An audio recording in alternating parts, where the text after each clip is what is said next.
the matter is, Harry Reid is making my life miserable. A night like this is really a nice celebration. I look out here, I see this full hall. I see all the old friends, all the new friends, the new faces. By the way, that's what we're really looking for, are the new faces. David Carsey's done a phenomenal job here. Normally I wouldn't be in front of a hall like this, thinking that I'm talking to a bipartisan crowd, but that just might be the case here. Governor Walker said these elections are kind of simple. They are. The issues are very simple here. Do we want to continue to grow government? Do we want its power, its influence and control to increase over our lives? No. Do we want the federal government taking over your healthcare system? No. I mean, this wasn't a litany. You really want the federal government involved in your life and death healthcare decisions? No, we really don't. One of my messages has been, believe what your eyes and ears are telling you. The federal government is dysfunctional, it's broken, it's ineffective, it's inefficient. America, Wisconsin, stop sending politicians to Washington dedicated to growing that place. It's a monumentally bad idea. Now, Charlie mentioned the first time he met me, I blame him for ruining my life. Because he took that speech I gave him, and he read it over the air, and then I was able to use that, send it out before the convention. People could actually hear what I'd written, what my ideas were.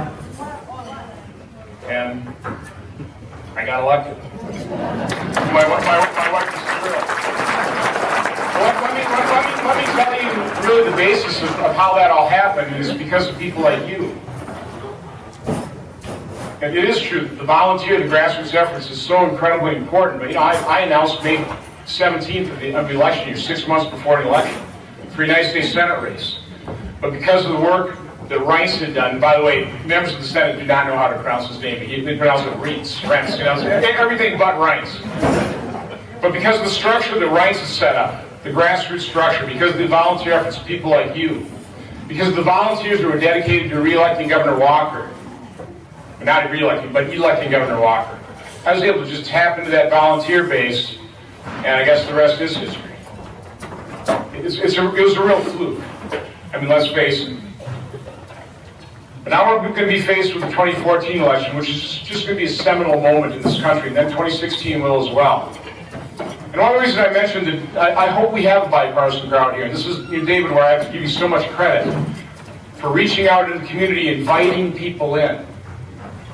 A lot of times when I start my speeches for a bipartisan crowd, I'll generally start like I started business negotiations. When I sit down and negotiate with somebody, I wouldn't start arguing with them right away, even though I really like to argue. On the front end of any negotiation, I'd sit down and spend as much time as possible to figure out every possible thing that we agree on in that contract. It helps build a relationship. It helps develop a level of trust. And then when we actually have to come to those areas of disagreements, well, it's just a whole lot easier to find common ground. It's certainly the way I've tried to conduct myself in Washington. I appreciate President Obama's outreach and did everything I could to try and find some common ground. But I'm talking to bipartisan crowds in particular, I like starting the conversation exactly like that. What do we agree on? Here's something. I don't care whether you are the most liberal, progressive Democrat, or you're the most right-wing wingnut like me, like us. We share the same goal, right? I'm concerned about every single American. I want a prosperous America. I'm sure every leftist does as well. Government has grown because of genuine good intentions. We all want to make sure that every American has the opportunity to build a good life for themselves and their family. We all want that. So as we face these enormous challenges, and I am not going to depress you guys tonight. I'm not going to be talking about my charts and graphs or numbers. But when you're around the kitchen table, you're talking across the fence to your neighbors, maybe people that don't necessarily agree with you, and I suggest you talk to people that don't agree with you.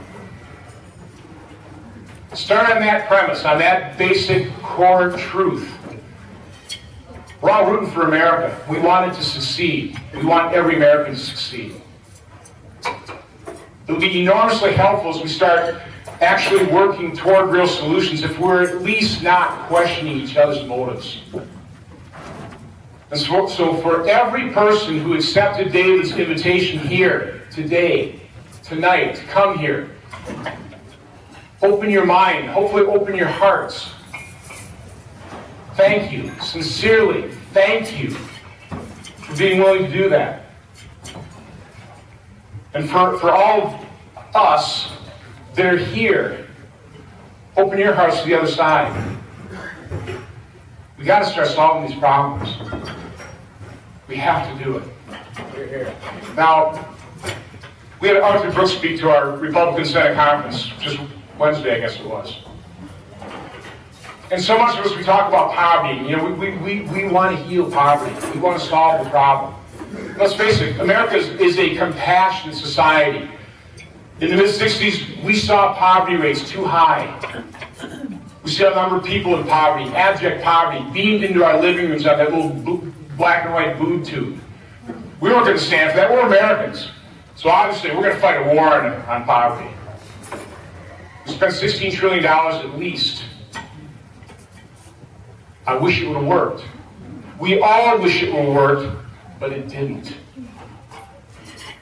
It had very negative unintended consequences. This isn't about dollars and cents, is what Arthur Brooks was basically putting to the group. Poverty isn't numbers.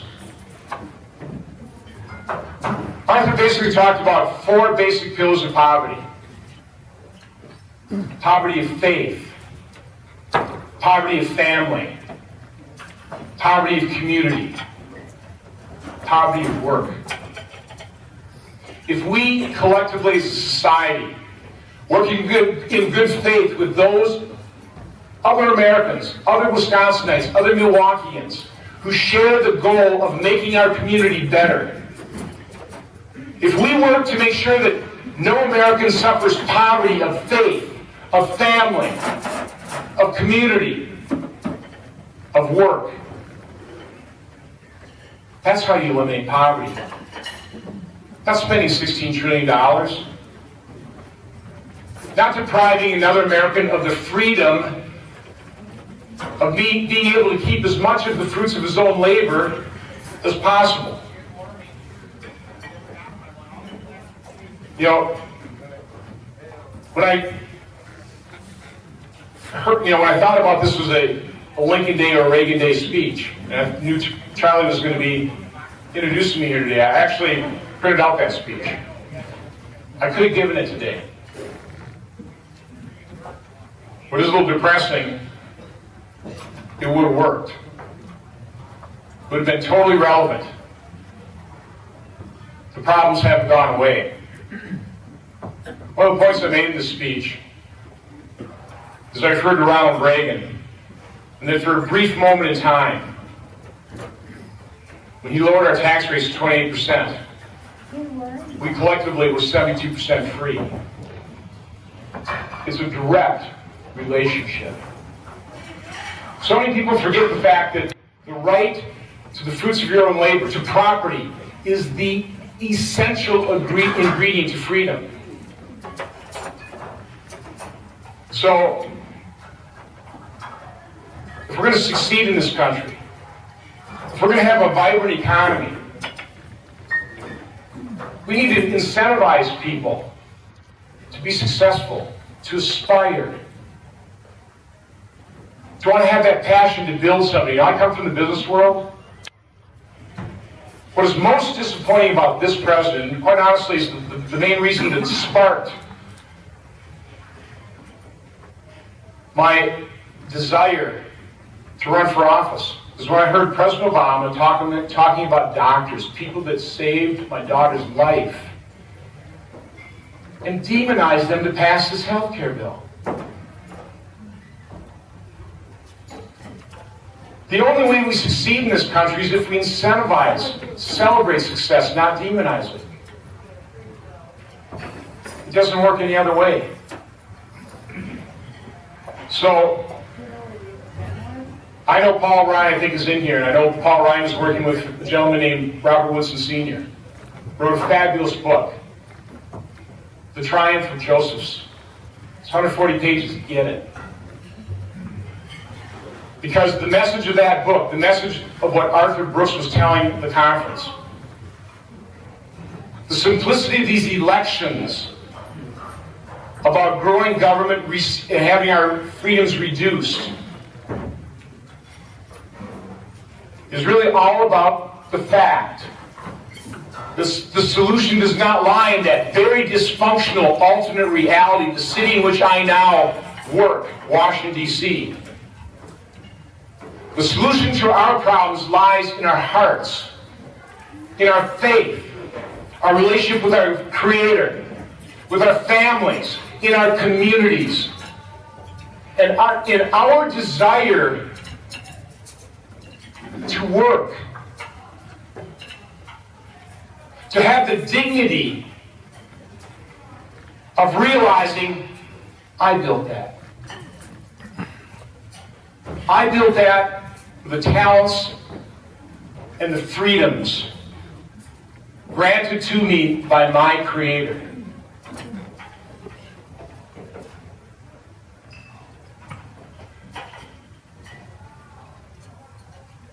If every American could think in those terms, if every American could be as involved as the people in this room,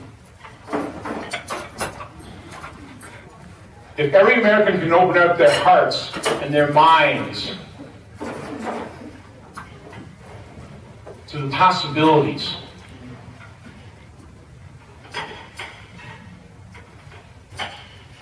during my campaign, I frequently referred to back then as the 234-year-old experiment. Now it's 237, I think. It better be right because I get clip fact checked on it.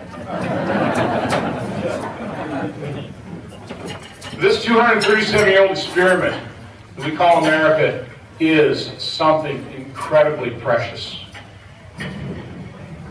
I hope we all believe that. I hope every American believes that. And the reason I'm so thankful, the reason I started out this little talk, calling this a celebration, is because you are sitting here because I know you believe that. We need more people to believe it, to feel it in their hearts. And if we can do that, we can actually save this nation, working together. So God bless your efforts. God bless America.